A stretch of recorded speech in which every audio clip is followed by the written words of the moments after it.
함께 찬양하며 새벽 기도회를 시작하겠습니다.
기도하시겠습니다.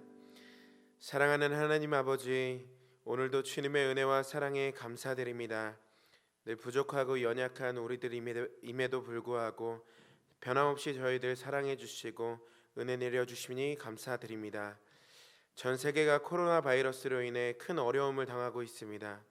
주님, 연약한 저희들을 긍휼히 여겨 주셔서 확산이 속히 멈춰질 수 있도록 인도하여 주시옵소서. 어려움을 당한 모든 이들을 위로하여 주시고 주의 능력으로 다시 일어나게 하여 주시옵소서. 이 어려움으로 인하여서 전 세계와 나라에 다툼과 분열이 아니라 협력과 섬김이 일어날 수 있도록 인도하여 주시옵소서. 사순절 기간을 보내고 있습니다. 이 기간 동안 온 성도들이 릴레이 김식기도에 동참하게 하심을 감사드립니다. 주님께 기도로 나아갈 때 각자의 자리에서 주님을 뜨겁게 만나게 하여 주시옵소서. 우리의 의를 드러내는 기도가 되지 않게 하시고 주의 고난에 동참하는 기도가 되게 하여 주시옵소서. 오늘도 이 새벽 각자의 자리에서 주님을 만나게 하심을 감사합니다. 말씀을 사모하게 하시고 기도하게 하시는 그 모든 것이 주님의 인도하심임을 믿습니다. 말씀과 기도로 주님과 기쁘게 동행하는 하루 될 수 있도록 인도하여 주시옵소서. 우리를 사랑하시는 예수님의 이름으로 기도드립니다. 아멘.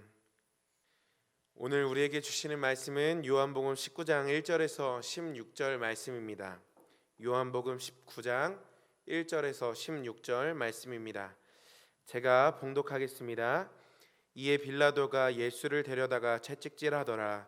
군인들이 가시나무로 관을 엮어 그의 머리에 씌우고 자색 옷을 입히고 앞에 가서 이르되 유대인의 왕이여 평안할지어다 하며 손으로 때리더라. 빌라도가 다시 밖에 나가 말하되 보라, 이 사람을 데리고 너희에게 나오나니 이는 내가 그에게서 아무 죄도 찾지 못한 것을 너희로 알게 하려 함이로라 하더라. 이에 예수께서 가시관을 쓰고 자색 옷을 입고 나오시니 빌라도가 그들에게 말하되 보라, 이 사람이로다 하매 대제사장들과 아랫사람들이 예수를 보고 소리질러 이르되 십자가에 못 박으소서, 십자가에 못 박으소서 하는지라. 빌라도가 이르되 너희가 친히 데려다가 십자가에 못 박으라. 나는 그에게서 죄를 찾지 못하였노라. 유대인들이 대답하되 우리에게 법이 있으니 그 법대로 하면 그가 당연히 죽을 것은 그가 자기를 하나님의 아들이라 함이니이다. 빌라도가 이 말을 듣고 더욱 두려워하여 다시 관정에 들어가서 예수께 말하되 너는 어디로부터냐 하되 예수께서 대답하여 주지 아니하시는지라. 빌라도가 이르되 내게 말하지 아니하느냐? 내가 너를 놓을 권한도 있고 십자가에 못 박을 권한도 있는 줄 알지 못하느냐? 예수께서 대답하시되 위에서 주지 아니하셨더라면 나를 해할 권한이 없었으리니 그러므로 나를 내게 넘겨준 자의 죄는 더 크다 하시니라. 이러함으로 빌라도가 예수를 놓으려고 힘썼으나 유대인들이 소리 질러 이르되 이 사람을 놓으면 가이사의 충신이 아니니이다. 무릇 자기를 왕이라 하는 자는 가이사를 반역하는 것이니이다. 빌라도가 이 말을 듣고 예수를 끌고 나가서 돌을 깐 뜰 히브리 말로 가바다에 있는 재판석에 앉아 있더라. 이 날은 유월절의 준비일이요 때는 제6시라.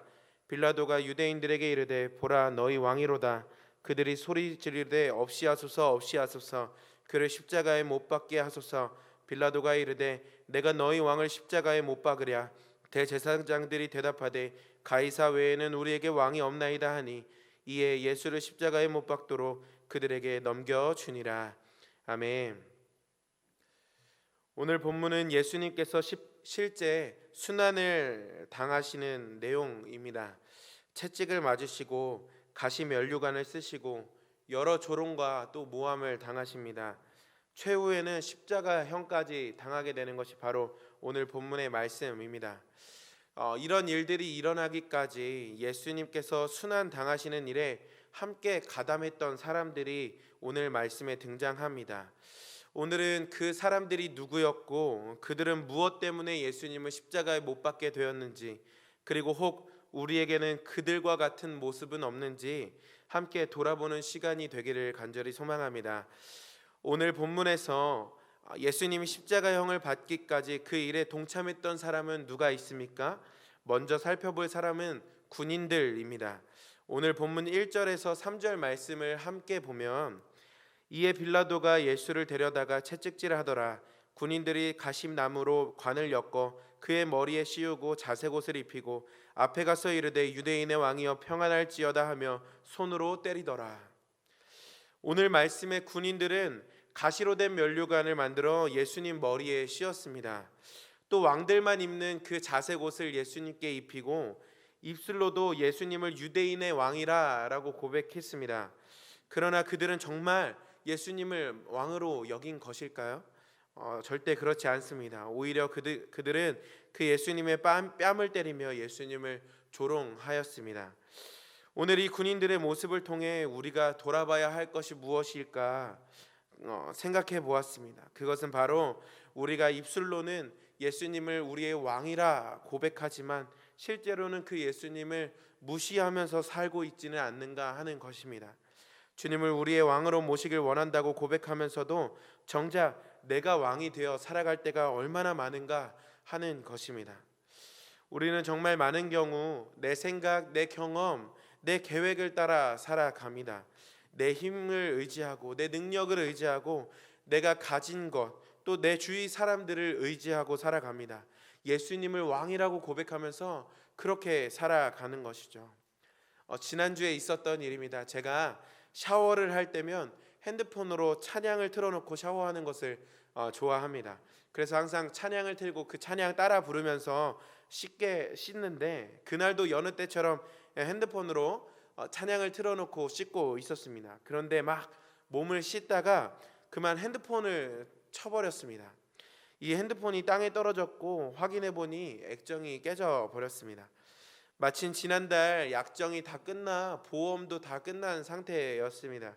너무 속상했는데 수리 비용이 만만치 않다는 것을 알고 있던 터라 당분간 깨진 채로 써야겠다라고 생각을 했습니다. 조금 불편했지만 그래도 그럭저럭 쓸만했습니다. 그런데 그렇게 며칠을 사용하고 있는데 이제는 아예 화면이 나오지 않는 것입니다. 전화도 못하고 문자도 못하게 되었습니다. 그러니 이제 일을 할 수가 없게 되었더라고요. 그래서 그냥 비싸더라도 고쳐야겠다라고 생각하고 이곳저곳에 전화하여서 수리 비용을 알아보는데 비쌀 것이라 예상을 했지만 그 예상한 금액보다도 훨씬 더 비싼 것입니다. 알고 보니 코로나 때문에 이 중국에서 부품이 수입되지 않아서 그 부품 가격이 폭등했다라는 것이죠. 일은 해야겠는데 이 핸드폰은 쓸 수가 없고 수리 비용은 없는데 이거 어떻게 해야 되지 고민하다가 컴퓨터를 통해서 가족들한테 카톡을 보냈습니다. 가족 단체 카톡방에 최대한 불쌍하게 제 사정을 다 이야기하면서 그렇게 이야기했습니다. 그랬더니 부모님께서 긍휼히 여겨주셔서 수리 비용을 보태주셨습니다. 제 통장에 그렇게 입금된 돈을 눈으로 확인하니까 제 마음이 그렇게 든든할 수 없었습니다. 얼마나 제가 갑갑했는지 수리할 돈은 없고 도대체 어떻게 해야 되지 생각했는데 그 입금된 돈을 보니 정말 마음이 든든했습니다. 얼른 가서 고쳐야겠다라고 생각하고 고치려고 하는데 마음 한켠에 그런 마음이 드는 거예요.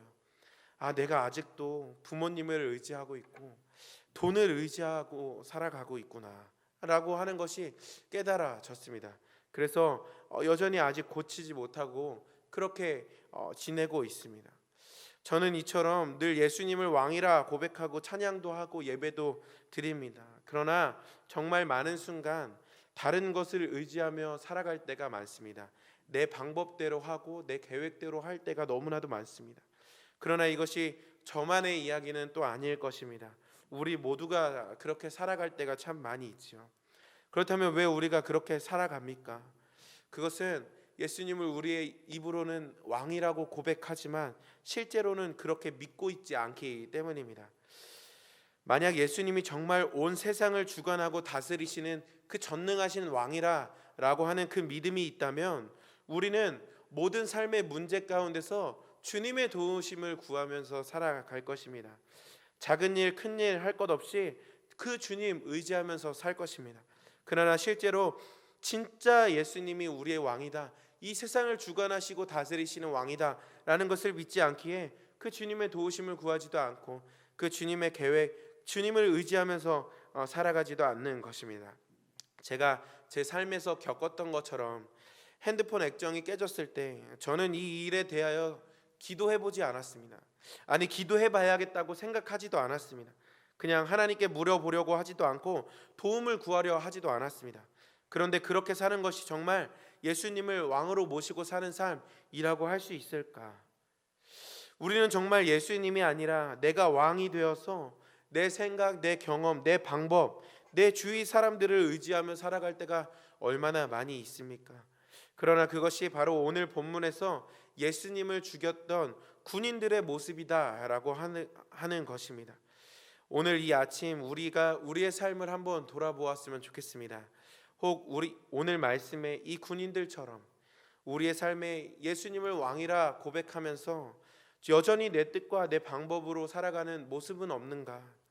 또한 주님이 우리의 왕이실 뿐만이 아니라 온 세상을 다스리시는 전능한 왕이심을 우리가 믿고 살아가는가? 그분을 의지하고 그분을 도우심을 구하면서 살아가고 있는가? 함께 돌아보기를 원합니다. 그런 삶을 살고 있지 않다면 우리가 다시금 예수님을 우리의 왕으로 모시고 살아갈 수 있게 되기를 간절히 소망합니다. 또 두 번째, 예수님께서 십자가를 지도록 동참한 사람 누구이겠습니까? 두 번째로 함께 살펴볼 인물은 빌라도입니다. 빌라도는 예수님에게 십자가형을 선고한 사람입니다. 그것 때문에 모든 기독교인들이 매 예배 때마다 고백하는 사도신경에 본디오 빌라도에게 고난을 받아 십자가에 못 박혀 죽으시고 라고 고백되어지고 있습니다. 예수님을 십자가에 못 박은 장본인이 된 것입니다. 그러나 사실 빌라도는 예수님을 십자가에 못 박을 생각이 전혀 없었던 사람입니다. 그는 수차례 예수님을 신문하였습니다. 그러나 예수님에게서 어떠한 죄도 찾아볼 수 없었고 그래서 예수님을 풀어주려고 애쓰기도 여러 번 했습니다. 오늘 본문 6절 말씀에도 빌라도가 이르되 너희가 친히 데려다가 십자가에 못 박으라. 나는 그에게서 죄를 찾지 못하였노라. 12절 말씀에는 더 정확하게 빌라도가 예수를 놓으려고 힘썼다라고 기록하고 있습니다. 빌라도는 정말 예수님을 풀어주려고 했습니다. 예수님에게서 어떠한 죄도 찾아볼 수 없었기 때문입니다. 그러나 빌라도가 예수님을 놓아주려고 할 때 많은 유대인들이 그를 향하여 소리쳤습니다. 12절 말씀 이어서 보면 빌라도가 예수를 놓으려고 힘썼으나 유대인들이 소리질러 이르되 이 사람을 놓으면 가이사의 충신이 아니니이다. 무릇 자기를 왕이라 하는 자는 가이사를 반역하는 것이니이다 라고 이야기했습니다. 그 이야기를 들은 빌라도는 결국 유대인들의 말에 굴복하고 맙니다. 예수님을 십자가에 못 박도록 그들에게 넘겨주는 것입니다. 오늘 이 빌라도의 모습을 보면서 우리가 돌아봐야 하는 것이 무엇입니까? 바로 우리도 우리의 유익과 만족에 위협이 오고 해가 될 때면 예수님을 저버릴 때가 너무나도 많다라는 것입니다. 우리의 믿음이 평소에는 예수님을 잘 믿는 믿음이다가도 내가 해가 되는 일이 일어나면 언제든 타협하는 믿음이 아니었는가 우리가 돌아보기를 원합니다. 구약에 보면 다니엘이라는 사람이 나옵니다. 다니엘이 바벨론의 총리로 나라를 다스릴 때에 왕에게서 한 조서가 내려옵니다. 그 조서에는 30일 동안 왕 이외에 다른 사람에게 도움을 구하지 말라라고 하는 것이었습니다. 그러나 기도하지 말라라는 것이죠. 그러나 다니엘이 어떻게 했습니까? 성경에 기록하기를 그가 조서에 왕의 도장이 찍힌 것을 알고도 오히려 예루살렘을 향하여 창문을 열고 전에 하던 것처럼 하루 3번 무릎을 꿇고 기도했다라고 기록하고 있습니다. 그렇게 하는 것이 다니엘 자신에게 무슨 유익이 되겠습니까? 인간적인 생각으로는 전혀 그렇지 않습니다. 총리라는 엄청난 지위와 권력 잃게 될 것이 분명합니다. 목숨을 잃게 될 수도 있겠습니다. 그러나 그럼에도 불구하고 자신의 믿음을 지킨 것입니다. 오늘 빌라도와 이 다니엘 함께 살펴보면서 이 빌라도는 어떻게 했습니까? 자신의 유익을 위해 예수님께 십자가형을 선고하였습니다. 자신에게 해가 되자 그 예수님을 단번에 버렸습니다. 예수님을 죽게 하는 것이 마땅하지 않음을 알고 있지만 자신의 지위, 자신의 권력을 위해 그렇게 그들에게 예수님을 넘겨주었습니다. 하지만 이것이 비단 빌라도에게만 나타나는 모습은 아닐 것입니다. 우리 모두의 모습이죠. 우리도 많은 경우 우리의 유익을 위해 예수님을 등지고 살아갈 때가 참 많이 있습니다.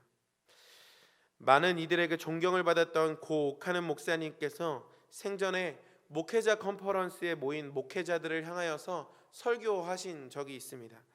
그곳에 모인 많은 목회자들은 아마도 어떻게 하면 내가 저 목사님처럼 교회를 부흥시킬 수 있을까? 어떻게 하면 자신도 저렇게 많은 사람들에게 존경받는 목회자가 될 수 있을까? 궁금해하면서 들었을 것입니다. 그런데 옥 목사님께서 하시는 말씀은 자신은 대형교회에서 목회하는 것이 너무 두렵다라는 거예요. 하기 싫다라는 것입니다. 사람들은 자신을 향해 좋은 소리를 하고 박수도 쳐주고 칭찬도 해주는데 자신은 그게 너무 싫고 두렵다라는 거예요.